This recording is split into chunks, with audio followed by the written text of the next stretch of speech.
Hello everyone, welcome to another podcast. It's Ben Lister here. This is episode 25 of the podcast radio show with me, Ben Lister. Today's guest was Tony Prince. So here it is. Hello everyone, welcome to another podcast. It's 2021 and welcome to episode 25 of the Ben Lister podcast radio show here on Hull Kingston Radio 107.4 FM. How are you doing? It's been a while. How are you all? Right, the aim of this series is to chat to the great and good of the radio and entertainment community, which is brilliant. And if the last 24 episodes are anything to go by, this one will be a corker. And today's guest... It's a corker. I've just uncorked this actually.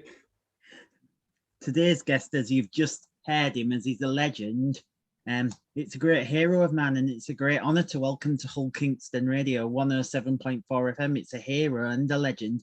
He's called Mr. Radio Caroline and Mr. Radio Luxembourg.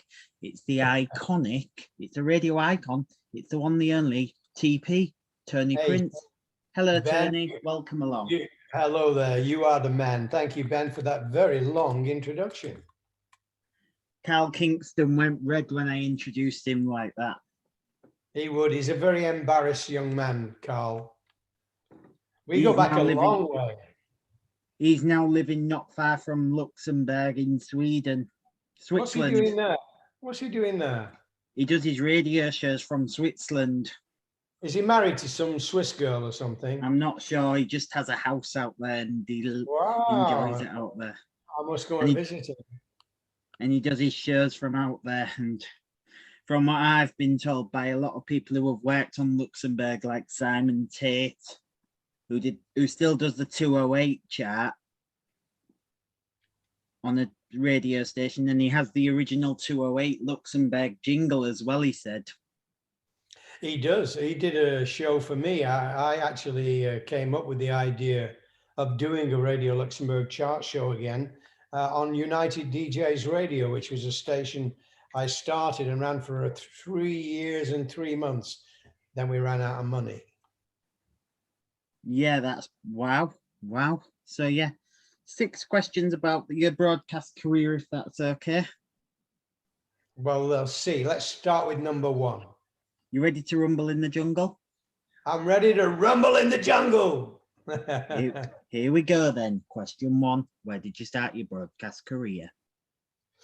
My broadcast career, I guess, yeah, I was on TV before I was on radio, actually.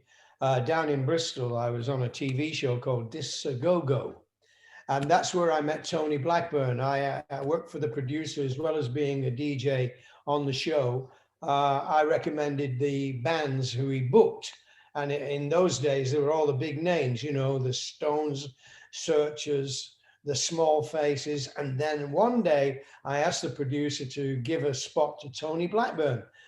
I'd heard his record. I wasn't impressed with it, but I knew he was a DJ on Radio Caroline. I read all about it in the New Musical Express, and I wanted to meet this guy to see how I could get a job on that station. So Tony came down to the show. We got on like a house on fire. And within a couple of months, I was out there on Radio Caroline South. So broadcasting wise, it was Caroline South when I first began my broadcasting career. Wow, what a start to your career, sir. And yeah, and also, wow. And some of my friends have worked on Caroline, like Paul Rusling, who's local to this area, Robin Ross. You got some friends, haven't you? After Radio Caroline South, Ronan O'Reilly, who ran Radio Caroline, he was listening to the radio one day and he said to Chris Moore, who is program director, "Where's this guy come from?" He said, "He's from up north." He said, "What's he doing on the south ship? He should be on the north ship." And that was it. They packed me off to Caroline North. And I stayed up there for 1.5 years until the Marine Offences Act came into power and we came ashore rather than go to prison. Yeah, Paul Rusling's created the Caroline Bible, he was telling me a few months ago. There you go. Well, I was sitting in the middle of that Bible for 2 years and it was fantastic. Radio Caroline started the whole thing. It really did. And along came Radio London and 270, Radio England, Radio Scotland. Before you knew it, there was a whole bunch of boats around the United Kingdom and the forts in the Thames estuary, all radio stations. Screaming Lord Such started one of those forts. It was just such an exciting time. And then, of course, yeah. Did you ever get a chance to go to the old Capitol building in Euston Tower? I worked there. I was on Capital Radio for a while, Capital Gold. Yeah, together with people like Tony Blackburn, Mark Wesley, Dave Cash. Chris Tarrant was in the next studio. He was on Capital Radio. We were on Capital Gold. And then I went up to Birmingham. They moved me up to the breakfast show in Birmingham on a new station they'd bought, Extra AM. And so I did that for 9 months. And then I lost my driving license through speeding down the motorway to get back to DMC, the company I run. And I couldn't get a driver to get up at I was on the air at 6 a.m. in the morning. And I had to leave home down here in this part of the world at 4 a.m. And I had to get a driver. He'd have to get up at 3:30, come to my house, pick me up, drive me up the motorway. And I couldn't find anybody who could stay the course. I went through 3 drivers in, I would say, about 4 weeks. And when the last one left, I went down to see the program director at Capital Radio, Richard Park. And I said, Richard, I can't do this contract. I know I've got another 3 months to run, but you've got to let me off the contract. I've lost my driving license through speeding down the motorway. I can't get a driver to come for me now. Can you let me go? And he let me go, which was very nice of him. I was sorry to leave because that was the end of radio for a while for me. I'd done Caroline, I'd done Radio Luxembourg. I was 16 years with Luxembourg. And as I say, 9 months with Capital Radio's new acquisition, Extra AM. So I had a good run on radio. And then I started a company called DMC, which started the Mix Mag magazine. And we were the company who started all the DJ mixing. It was a new art form, and it just played into the hands of the DJs who played to live audiences in clubs. So there you go.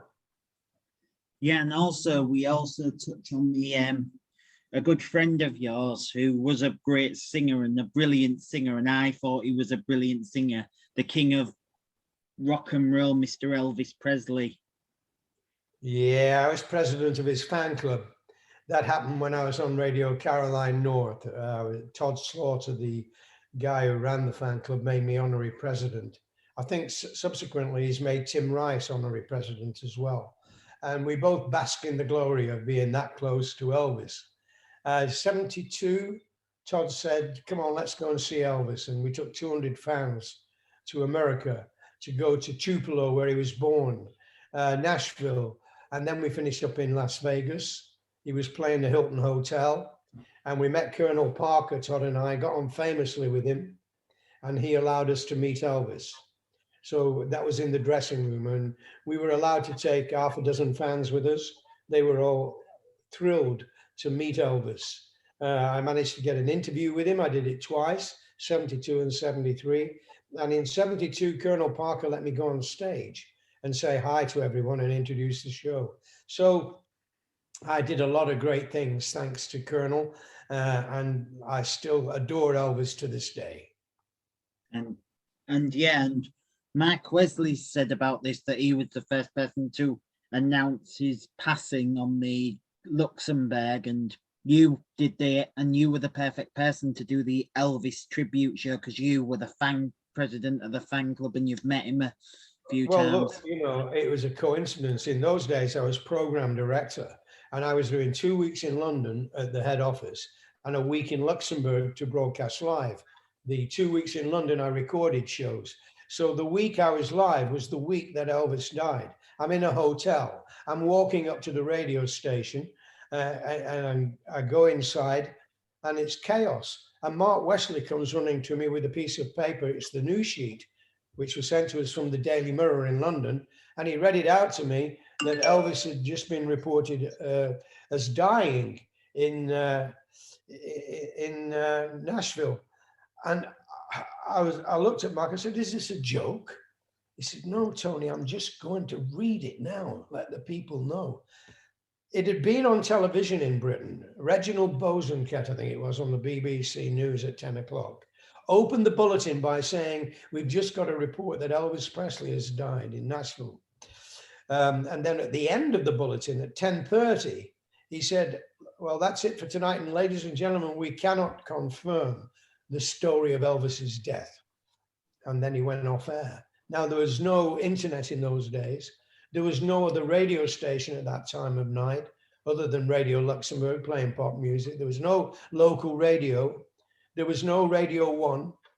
Well, there was, but you'd have had John Peel playing progressive music or something like that. So when Mark finished the bulletin, I came on air, and it was not easy to do, I can tell you, as somebody who was a devoted fan of Elvis, to have to read that bulletin again and again for 3.5 hours, to talk to the fans, to get Todd Slaughter on the phone asking, how he was reacting. And the big problem he had was there was supposed to be a fan club convention the following Saturday. And he said, "What do we do?" I said, "Let's ask the people." So we asked the listeners, there's a fan club meeting. Do we go ahead or do we cancel it out of respect? And everybody said, "No, we go ahead. We got to go meet each other and console each other at the fan club convention." And that's what was agreed in the end. Brilliant. And now we'll move on to question 2. Who were your inspirations in broadcasting growing up when you were growing up? I never grew up. Yeah, no, I'm joking, really. My inspiration was all the DJs on Radio Luxembourg. They were Alan Freeman, Sam Costa, Pete Murray. I hate to say it, Jimmy Savile was a big influence back then. Later on in life, he became a vile memory. It's such a shame. He really made the DJ world look very bad indeed. Back to the influences. Those were the ones. Alan Freeman, who had a great show on Sunday afternoon on the Beeb. Those were the big influences. Brilliant. And also a good friend, a mutual friend of ours as well, and a mutual friend of a lot of mutual friends. I think you might know him, Sean Tilley. Yeah, no, Sean Tilley, my Welsh friend. Good guy. He's another DJ I had on United DJs radio. Yeah, I've got lots of friends. Some of my friends are gathering on a new cruise liner called Ambassador Cruises on April the 24th. We're going to be the inaugural DJ cruise. It's like going back to sea. It's not quite like Radio Caroline, though. This is a fabulous Ambassador cruise ship, and we're leaving Tilbury docks on the 24th, and for a week we travel up to Norway, and we go to the fjords, and during the week myself, Mike Reed, Kid Jensen, Louis Rogers, who was head of promotion at CBS Records, are going to have a panel on stage, and we're going to tell all our funny stories. And we've got a lot of funny stories, Ben, believe you me. So your listeners might make a note. It's a worthy trip. Look up Ambassador Cruises, and April the 24th, we'll all be there having a great time. Excellent. One of them. And then is there many of them? Is David Lloyd going as well, Mr. Lloyd? No, David Lloyd isn't coming. He's more of an entrepreneur, isn't he? Hasn't he got his own radio station? He's got Boom with people like Nicky Horn, Graham Dean, David Hamilton.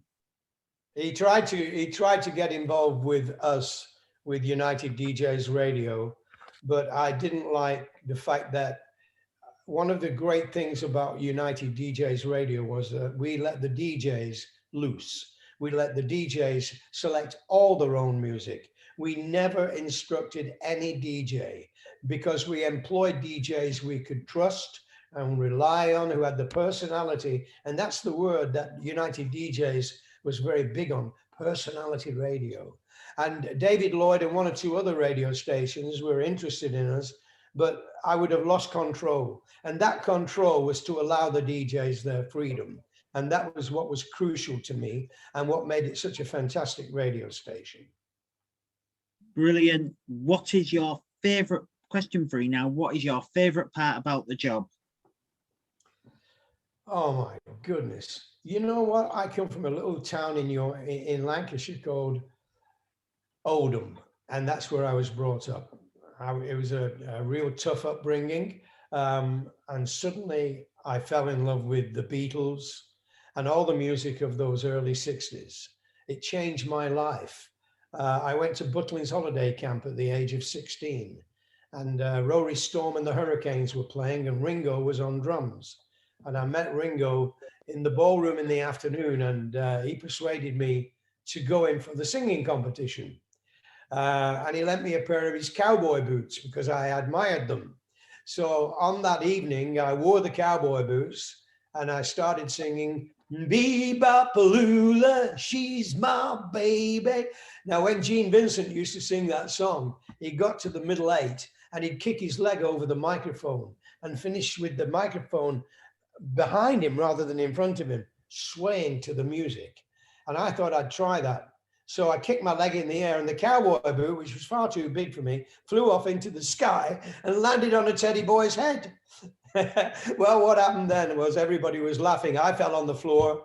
Rory Storm couldn't sing. Ringo couldn't play. It was just a funny, funny moment. But what it led to was a bunch of guys from my hometown came up to me and said, look, we're a group in Oldham. We're called the Jasons. Would you be our singer? And that's what happened. I became a singer with the Jasons. And that then led to me being offered a job with a 16-piece orchestra at the new top rank Astoria in Oldham. And then fate, I'm singing with this band, I'm getting a wage, I've turned professional now. And suddenly the manager says to me, will you play the records? The guy we've been using, who's not very good, has disappeared. I said, we'll pay you another £3 a night. So I'm a singer, guitarist, and I'm now playing the records when the band had a break. So that was the thing that changed my life. That was fate at work. We moved from Oldham top rank to Bristol top rank, and that's where I got on the TV show, and that's where I met Tony Blackburn. So you see how things work? It's fate. Fate is a wonderful thing, and it's been great to me. Yeah, and also I forgot to mention as well, going back to your Luxembourg days, you may have worked with Mr. TV man and radio man, Noel Edmonds. Indeed, Noel and I and Paul Burnett were the first DJs to go live from Luxembourg, to live in Luxembourg and to broadcast live from the Grand Duchy. So we had, Noel didn't stay very long. I think he hung in there for about 4 months. But boy, did we have some fun with Noel. I wrote a book called The Royal Ruler and the Railway DJ. And in that book are all the stories of the things we got up to. And I'll be telling some of those stories on the cruise we're going on. But the big story is the one where Noel Edmonds killed my wife. It was a setup to frighten Kid Jensen, who shared a flat with Noel. Well, you've got to read it. Buy the book or write to dmcworld.com. We've got a few copies left. I will do, but one of my favourite books, I like the David Lloyd books as well on how to do radio, because David Lloyd is a legend of radio too. There you go. And yeah, and also I don't mind. Do you know Chris Tarrant quite well then? Not quite well, reasonably well. He's not been a close friend over the years because we haven't collided. He's done a lot with his career, TV and radio. He certainly has. And Noel Edmonds is now living in New Zealand. I didn't know that. Someone told me he was. I think Sean Tilley told me he was. Yeah, I think he's getting involved in radio down there as well. But he's very, very happy. I do talk to him quite a lot. I'd love to sit down and talk with Noel sometime. There you go. Well, try and get in touch with him. because I used to remember him when I was a young kid on Deal or No Deal on Channel 4. There you go. Have you got any nails left? No. Right, question 4. Coming on to a serious question about what's going on in the world at the moment. How has COVID affected your life and line of work? I closed down United DJs Radio and retired, and that's it. I'm retired, and it came at a good time because now I can look after Christine, my wife, keep her COVID free. I mean, my son lives in Ibiza, and he's married to a young lady who's just contracted COVID over there in Ibiza. My granddaughter has had it as well. So it's a frightening thing for the world. But I think, you know, all this quarantining and vaccine programming is going to get rid of it. I'm pretty confident about that. Yeah, and I'm not going to say too much on the leaders of this country, but they haven't plowed themselves in all the glory. They haven't plowed themselves in all the public decision. I know what you mean. I'm not going to criticize anybody in the leadership race, because I'll tell you what, I'm glad I'm not the prime minister. I'm glad I'm not the president of America. This is not a good time to be a leader. This COVID is a real damage to any political career, and it's so difficult to make the right decisions. But personally speaking, I think Boris is a good man. He's trying his best, and yeah, aren't we all trying our best? Yeah. And he also does a bit, and he also, back at the old talk spot, he used to do a bit for James Whale cover. Yeah. There you go. James is a wonderful guy. I'm trying to get an interview with him soon. Right. But back to your question about how COVID has affected my career. My career is pretty well over, Ben. I've had a run, you know, I'm in my 70s now. I've had a fantastic run since I was 15 and left school. You know, I've had a wonderful life, and all thanks to the little black thing with a hole in the middle and grooves all the way around it that you put a needle on. That's the thing that's changed my life and has made a wonderful life for lots and lots of young kids around the world. My company puts on the World DJ Championships. It began in 1985. And we didn't get beat by COVID. We unlocked the DJs and we put the entire contest online, and it's been fantastic. We'll be doing it again this year. So if anybody wants to see how wild the DJs can be with a couple of turntables and some music, then they must come to dmcworld.com. I'll pop a link later on when I put it on my social media channels, because you're a legend, Mr. Prince. You're a bit of a legend yourself, Ben, you know that?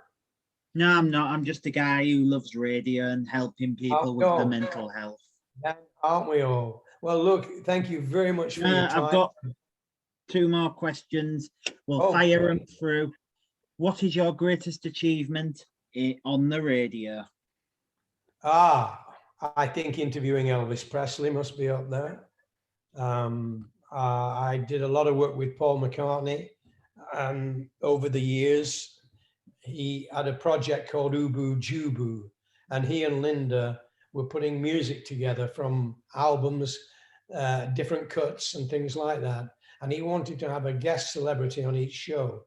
So don't ask me why, but he chose me to go out and interview people, you know, like Mick Jagger, the band, lots and lots of different artists who Paul wanted to have as his guest celebrity. And it was me who he chose. I don't know why. I think maybe because he liked the way I interviewed him and Linda on many occasions.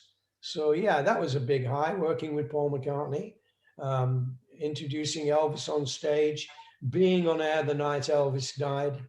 And the other big thing in my life was revealing to the world in my book, The Royal Ruler and the Railway DJ, what life was like for teenagers under communism in Czechoslovakia. My book is two stories, my story and the story of Jan Sestak. And his story is all about the grey and frightening world teenagers lived in, while the next page is my story. And that, of course, is in Technicolor.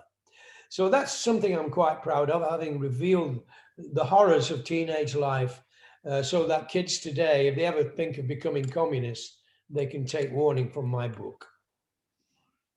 Yep, and that's a good piece of that's a good illustration. And last question on my list before we do the wrap up and do a quick photo, if that's all right. Quick photo afterwards, if that's all right. Sure. What advice would you give to young aspiring broadcasters? Well, you know what? There's more work around now than there's ever been. There's more radio than there's ever been. How do you get started today? I think you need to read Emperor Roscoe's book on how to be a DJ. I don't know. I would say just get in there if you can, go make the tea and coffee for people during the day. Go to the local radio station. Or if you want to be a club DJ, go to the club and ask the DJ if you can give him a break so that when he goes for a break, you can play the records. You've got to get in there somehow, or get some equipment in your home and be your own radio station. There's a lot of guys doing that now, guys and girls. They've got enough equipment with this computer. This computer you and I are talking on now, you could make it into a radio station. Anybody could. And just get it out there, and see what happens. Yeah, we have to be careful of the Ofcom these days, though. Yeah, you do. But you know what? Sod Ofcom. Do it for fun. Don't take no notice of Ofcom. Just do it for fun. All right, but they coordinate these stations. That bit. I know, yeah, but you see, you're wanting to do things properly, and that's the right thing to do if you can afford it. But if Ofcom are outrageous in their pricing, a young kid who wants to do something that's only heard on his street, what about that? He's got a radio station, he's told everybody in his street to listen, and he's got 24 listeners. What's Ofcom got to worry about? Nothing, to be honest. That's it for today here on Hull Kingston Radio 107.4 FM on the Ben Lister Podcast Radio Show. Do join me again soon. But thank you very much for watching and listening. This will be available. This is on Hull Kingston Radio 107.4 FM. Thank you for joining me today, Tony. It's my pleasure, Ben, and good night and goodbye, Ofcom. Yeah, and also thank you very much for watching and listening. And please give it up one more time for the legendary hero of man, Mr. Tony Prince. Thank you very much for watching and listening. And that's a for the 100 and something time this year, that's a wrap. For the 192nd time this year, that's a wrap. That was my interview with Tony Prince. Hope you enjoyed it. Hope it filled a gap in your time. Don't forget to like, subscribe. More content coming soon, so talk to you soon. Be all out, and that's a wrap. That's a wrap.